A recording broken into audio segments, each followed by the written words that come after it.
And I just want to say we missed you at the last webinar because there were a lot of questions on taxation. And we really could have used your help to get that going. So let me see if I can get the screen share working here.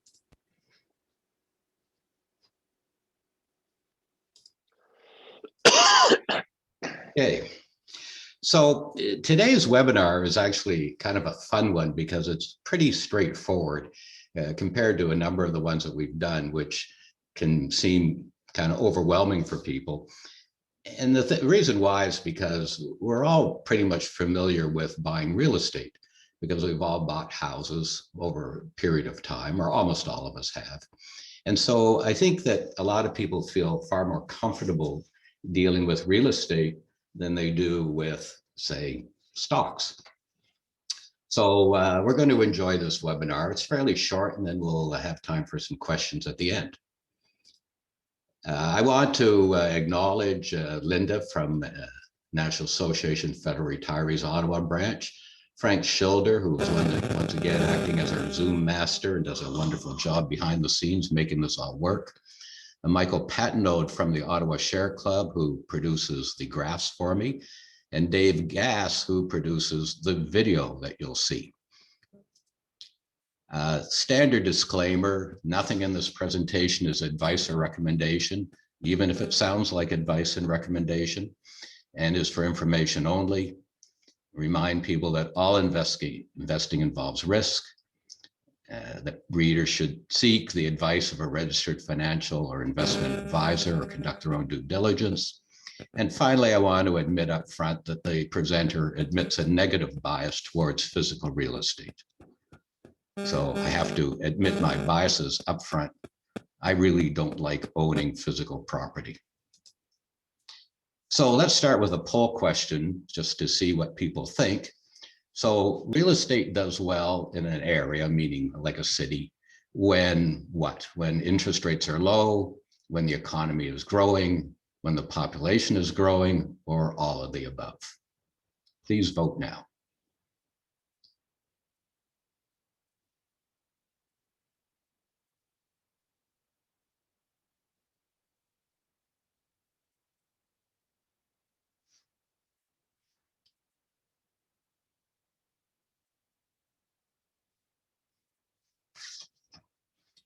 Okay, I think everyone's voted, Frank. So clearly, people understand that it's all of these things together often that drive housing prices over a period of time. Interestingly, of course, in the last year, it has been driven by maybe one out of these three issues, which is interest rates. And we're going to have a look at that as we go. But certainly the economy was not growing. I mean, in fact, they just announced it was down over 5% last year. Population wasn't growing. We didn't have the normal amount of immigration that we have.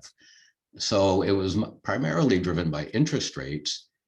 And also, I think, a demand on the part of a lot of people for bigger, more spacious accommodation to deal with the COVID isolation. So let's have a look at interest rates. And this is, I think, the most important chart that we'll look at today. But basically, what we have to keep in mind is that interest rates have been on a downward trend for 38 years. And in fact, I did a little research.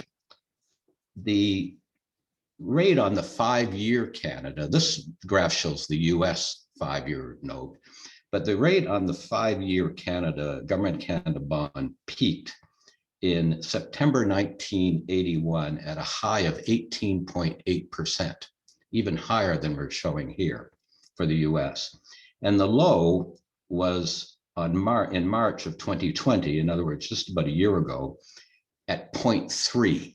So a lot of people forget that for the last 38 years, we've had some ups and downs, this downward trend. And I'm going to show you how this has affected mortgages and the ability of people to get mortgages. And my thesis is that this decline in interest rates has had a substantial impact on the price of real estate. Now, you look here at the last couple of months, you'll see things have blipped up a bit. And people are making a big deal about this. And it is a big deal because, believe it or not, 5-year bond rates have doubled in the last couple of months. But they went from a very, very low base of about 0.4 up to 0.8. Will this continue? Some people think so, some people think not. We shall see. So poll question 2, please. Over the next 5 years, do you expect that interest rates will increase, decrease, or stay about the same? Please vote now.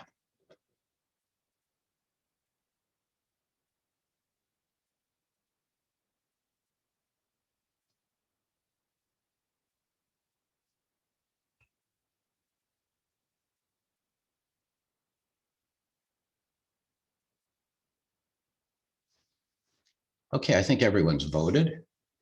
So most people think that there's going to be an increase. 60% of you say that. 39% stay about the same, and just 1% thinks it will decrease. Now, it's interesting, just as we're on this, you say, well, how can rates go lower? But, I was reading the other day in the Globe and Mail that in Germany right now, large industrial commercial depositors putting large sums into banks have to pay the banks to take their money. The banks are now charging people 0.5% to keep their money. And in fact, trillions of dollars of government debt, particularly in Europe, is currently trading at negative interest rates. So I don't know what they're going to do, but all I'm saying is never say never.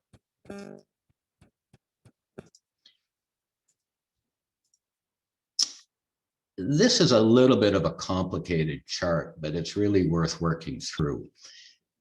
What I've done is I've compared interest rates and mortgage affordability. In other words, how much mortgage can you get based on a fixed payment of $2,000 a month? And I chose $2,000 a month because that accords with about the average Ottawa house price today. But let's just work through this. In 1981, at the mortgage interest rate of 18%, a $2,000 a month payment would pay for a maximum mortgage of $132,000, standard 25-year amortization. At that time, the Ottawa average house price was around $65,000. As the mortgage interest rate dropped over time, and you can see it here, 2001, 2011, 2021, the amount of mortgage that $2,000 a month payment would support increased by 284%. So nothing else changed, just the amount of monthly payment supported 284% more mortgage, went from 132,000 to 507,000. At the same time, the Ottawa house prices went up 743%. So just doing a simple calculation, 284 divided by 743, you can estimate that about 38% of the increase in Ottawa real estate prices was simply because of the declining interest rate. Now, this is an estimate, it's very rough, but you can see, and I think you can say that maybe a third of the house price real estate increase in Ottawa, residential real estate increase, was because of increased mortgage availability because of the declining interest rate. And I think that's a really interesting thing to keep in mind, particularly if those of you who say that interest rates are not going to go down are correct. The other thing is that mortgage demand may fall as rates rise. So in the US in February, mortgage applications to purchase a home fell 6% in a week when the 5-year bond interest rates increased a little bit from 0.425 to 0.550. And they're higher again today. Today, they're up around 0.7. And I saw a recent article that's saying that there has been no growth in the amount of mortgages issued in the United States over the last several weeks. So it's leveled off. The other question is, can newly purchased investment properties be cash flow positive? And the whole point of buying an investment property is to earn income. All right, that's why most people get it. But it's getting pretty tough to be cash flow positive these days. For example, Toronto rents in central Toronto have declined 20% year on year, YOY, year on year, according to an article in Toronto Stories in January. According to the Globe and Mail, condo prices in Toronto have fallen 7.5% year on year, partly because they are unable to get the amount of rent that they used to get. Why is this happening? Well, some people attribute it to the fact that people don't want to live in condos in downtown Toronto in the middle of a pandemic, which makes sense to me. The other thing is that a lot of people, when they look at buying investment real estate, they overlook a lot of costs. For example, maintenance or condo fees tend to run 1% a year. So on a $500,000 condo, that's $5,000 a year. Rentals, you have to build in that over time, you're going to have to renovate those units. And the average, again, according to what I've read, is about 1% a year. The purchase and selling costs, 6% basically to buy an investment property by the time you pay real estate fees, deed transfer taxes, lawyers' fees. And then what happens if your unit is empty for a while? Or worse, it's full with non-paying tenants.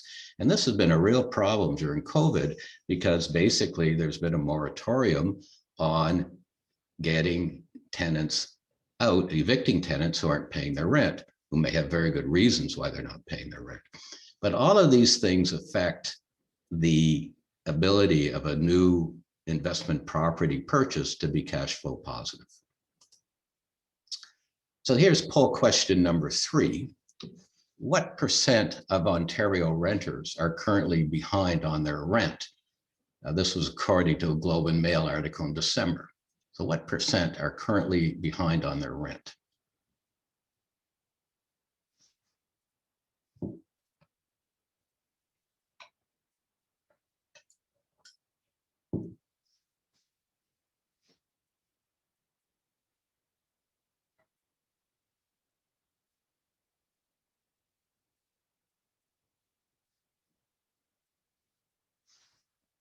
Okay, I think most people have voted. And most people said 4 to 7%. In fact, the right answer was more than 7%, according to the Globe and Mail article in December. And I'm not sure if it's gotten worse or better since then. I haven't been able to find an update statistic, but 7% of renters in Canada were behind on their rent in December. So if you're an investment real estate owner, you still got to pay the taxes, the mortgage payment, everything else, the condo fees, and a lot of people aren't getting rental income.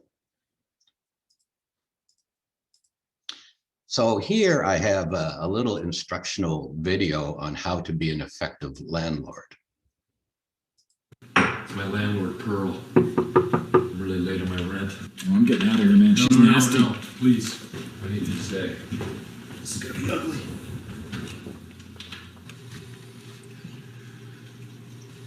Hi, Pearl. You don't have to raise your voice. You pay you! I can give you half. You pay no, bitch! Hey, don't talk to me like that, okay? I'm this.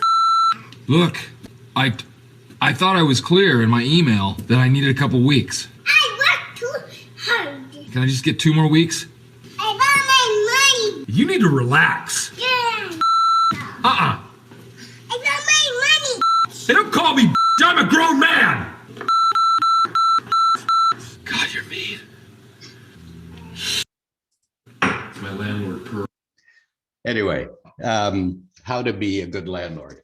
So here's where we get into the crux of the presentation today, and that is to understand real estate investment trusts as an alternative to owning physical real estate. So what's a REIT, or a REIT as it's called? It's basically a company, a corporation that owns and manages real estate on behalf of its investors. So it's simply a company that owns different kinds of real estate, and you can buy shares in it. So types of REITs, there's companies that own apartments, retirement residences, retail stores, office buildings, industrial buildings, even cell phone towers and hotels. And now some are even getting into things like data centers. So REITs come in all sorts of flavors. So what are the advantages?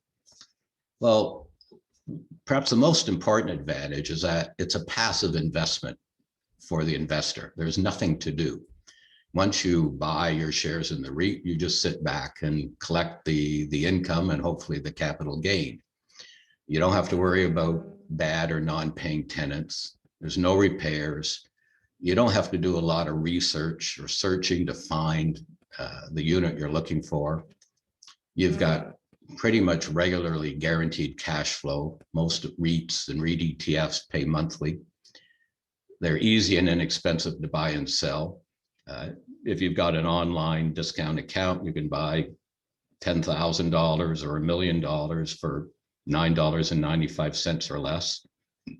You get diversification because REITs own hundreds of properties. And you can have a very low minimum investment. You can buy, say, $1,000 worth if you want. So rather than having to worry about, a substantial down payment to get into buying investment property, you can start with a very small amount. The disadvantages are that they're sensitive to interest rates in the economy, but then all real estate is, as we've already determined. COVID impacted several types of REITs extremely negatively, particularly retail.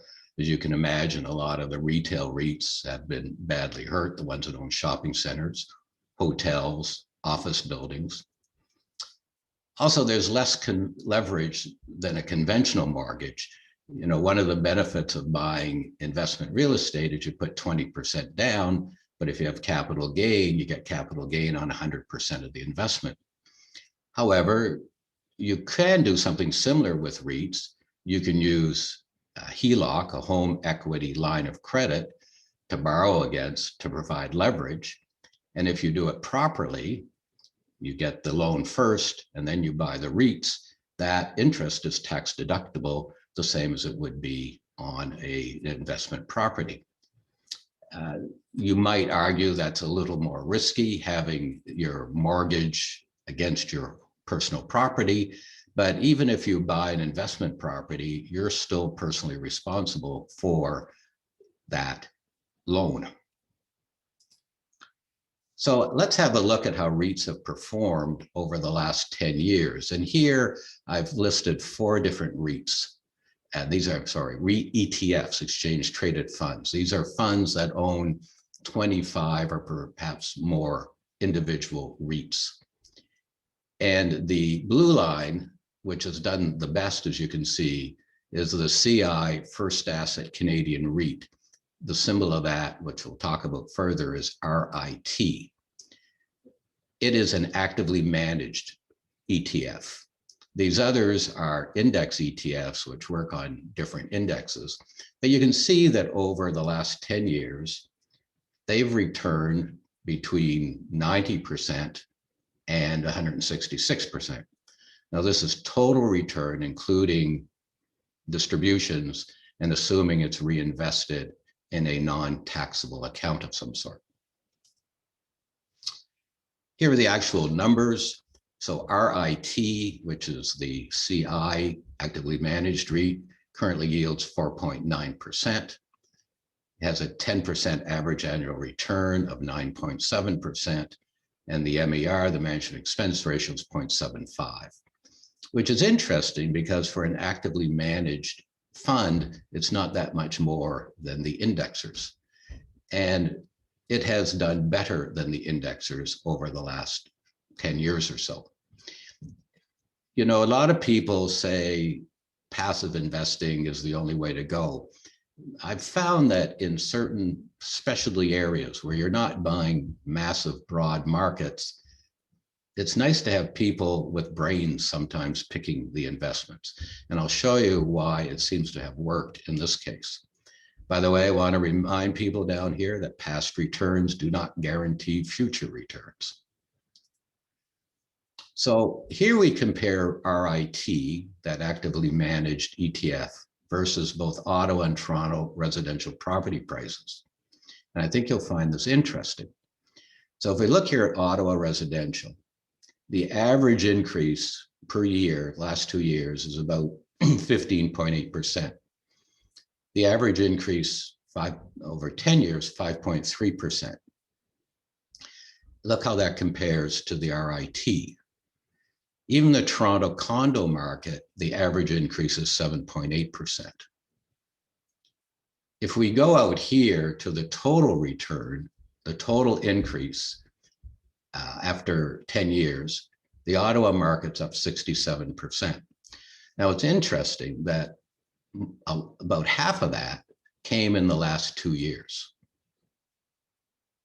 If we look at Toronto down here, the total percent increase is much lower over the last 2 years, but much larger over 10 years, 112. Nonetheless, the total return on the REIT ETF beats both of them.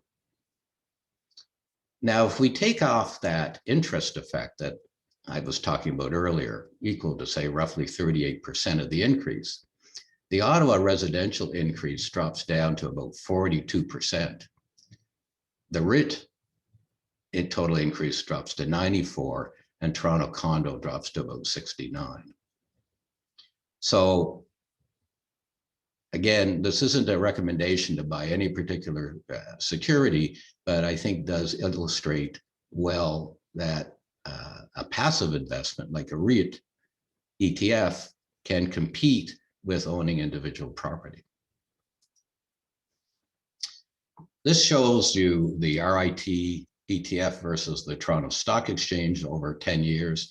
And again, you can see that the REIT ETF has substantially beaten the TSX 250 by about 2 times. What are the top 10 holdings in the REIT ETF? Well, again, this is where the brains come in. Remember I said earlier that a lot of REITs got beat up, retail, hotels, retirement. Well, this is what's in the top 10 holdings of the REIT: apartments, industrial, industrial, apartments, anyway, you get the picture. They've managed to stay away from the sorts of REITs that got really badly hammered over the past year. The other point I want to point out is that sometimes these REITs can have tax advantage distributions. And in the case of REIT in 2019, about 65% of the distributions were capital gains, which means you only pay half, 50% tax on the income. And another 6% were return of capital, where you don't pay any tax until you sell the underlying security. And 25% was regular income. So where do you use REIT ETFs? Well, they would be really good in registered retirement income funds, where you've got to try to meet that mandatory minimum withdrawal. TFSAs, if you want tax-free income, and you don't, again, have to worry about any of the sometimes complicated distributions of REITs. But certain REITs like REIT, even in taxable accounts, can be tax advantaged. And of course, they're also quite useful in RSPs. How to buy them? Well, they're bought and sold like a stock, the REIT ETFs. They're available through any broker or financial advisor. However, they're not available through bank branches, because banks aren't, almost all bank branches aren't licensed to sell individual stocks or ETFs. But there may be mutual fund alternatives available at a higher fee. I know in the case of REIT, for example, there is a mutual fund equivalent available, but it's about 1% higher management expense ratio, basically to pay the person who sold you the fund. And of course, you can use a discount broker for lowest costs, where depending on who you're dealing with, it can be between $0 and $9.99 per trade. So disclosure, the presenter, me, holds the following investments: REIT. I guess you'd be surprised if I didn't. But once again, even though this may sound like it, this is not a recommendation to buy any security.